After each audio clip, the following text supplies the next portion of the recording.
اس video میں ہم پڑھیں گے فریز کے متعلق۔ فریز کو سمجھنے سے پہلے سینٹنس کو سمجھنا بہت ضروری ہے۔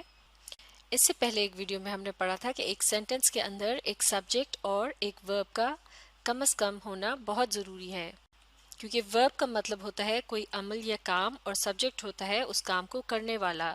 اس کا مطلب یہ ہے کہ ایک سینٹنس کے اندر یہ بتایا جاتا ہے کہ کوئی کیا کر رہا ہے۔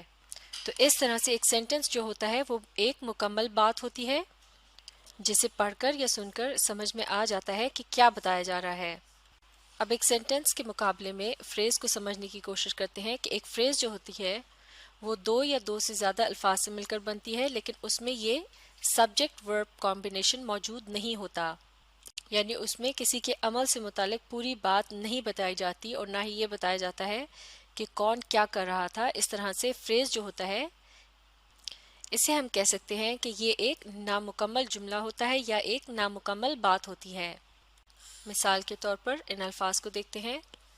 آفٹر لنچ یعنی دوپہر کے کھانے کے بعد۔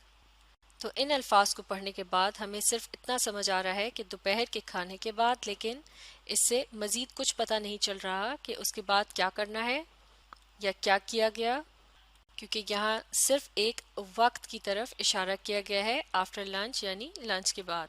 تو اس طرح سے یہ الفاظ مل کر بنا رہے ہیں ایک فریز، جو کہ ایک مکمل جملہ نہیں ہے، کیونکہ اس سے کوئی مکمل سینس نہیں بن رہی، یعنی پوری بات سمجھ میں نہیں آ رہی، اور اس کی وجہ یہ ہے کہ اس میں سبجیکٹ ورب کمبینیشن موجود نہیں ہے۔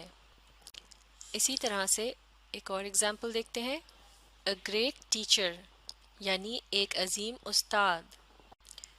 تو یہ بھی ایک قسم کا خطاب تو ہو سکتا ہے، لیکن یہ کوئی مکمل جملہ نہیں ہے، کیونکہ اس میں کسی کو کوئی عمل کرتے ہوئے نہیں بتایا گیا، یعنی اس میں سبجیکٹ اور ورب دونوں ایک ساتھ نہیں موجود۔ الفاظ کے اس گروپ میں ٹیچر کا لفظ جو ہے یہ ہے ایک ناؤن، جیسا کہ ناؤن کسی جگہ، شخص یا چیز کے نام کو کہتے ہیں، اور لفظ گریٹ جو ہے یہ ایک ایڈجیکٹو ہے، کیونکہ یہ اس ناؤن کو ڈسکرائب کر رہا ہے، یہ اس کے متعلق بتا رہا ہے۔ تو یہ الفاظ مل کر بنا رہے ہیں ایک فریز۔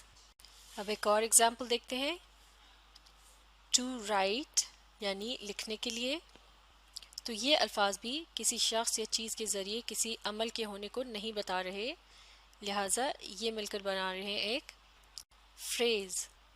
تو اس طرح سے فریزز کو جب الگ سے دیکھا جاتا ہے تو ان سے کوئی خاص مطلب سمجھ میں نہیں آتا، لیکن جملوں کے اندر ان کی بڑی اہمیت ہوتی ہے، کیونکہ ان کی مدد سے جملوں کو مکمل کیا جا سکتا ہے۔ مثال کے طور پر اگر ہم کہیں کہ ہم کھانا کھانے کے بعد آرام کریں گے، تو اس جملے کو ہم اس طرح سے کہہ سکتے ہیں۔ We will take some rest after lunch، یعنی ہم آرام کریں گے دوپہر کے کھانے کے بعد۔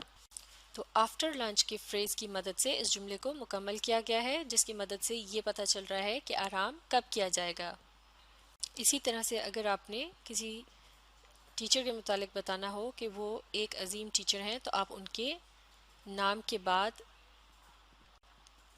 از اے گریٹ ٹیچر ان الفاظ کا اضافہ کر کے جملے کو مکمل کر سکتے ہیں، اور اس طرح سے اے گریٹ ٹیچر کی فریز کو شامل کر کے اس جملے کو مکمل کیا جا سکتا ہے۔ اسی طرح سے ٹو رائٹ کی فریز کو اس جملے میں شامل کر کے ایک مکمل جملہ بنایا گیا ہے۔ I need a pen to write, یعنی مجھے چاہیے ایک پین لکھنے کے لیے۔ تو اس طرح سے اب یہ ایک مکمل جملہ یا ایک پوری بات ہو گئی، کیونکہ اس میں سبجیکٹ ورب کمبینیشن موجود ہے۔ اس میں آئی جو ہے یہ کیا ہے؟ یہ ہے سبجیکٹ، یعنی جس کے متعلق بات ہو رہی ہے، اور لفظ نیڈ یعنی چاہیے یہ ہے ورب، جبکہ لفظ پین جو ہے یہ ہے آبجیکٹ۔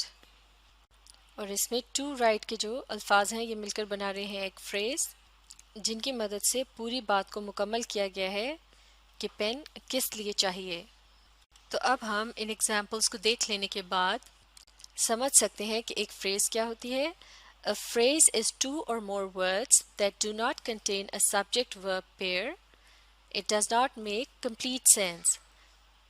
یعنی ایک فریز کے اندر دو یا دو سے زیادہ الفاظ ہو سکتے ہیں، لیکن اس میں ایک سبجیکٹ ورب پیئر نہیں ہوتا، یعنی فریز کے اندر سبجیکٹ اور ورب دونوں ایک ساتھ موجود نہیں ہوتے۔ اس کا مطلب یہ ہوا کہ کسی شخص کو کوئی عمل کرتے ہوئے نہیں بتایا گیا ہوتا، یعنی یہ ایک مکمل بات نہیں ہوتی، لہٰذا it does not make complete sense, یعنی اس سے پوری بات سمجھ میں نہیں آتی۔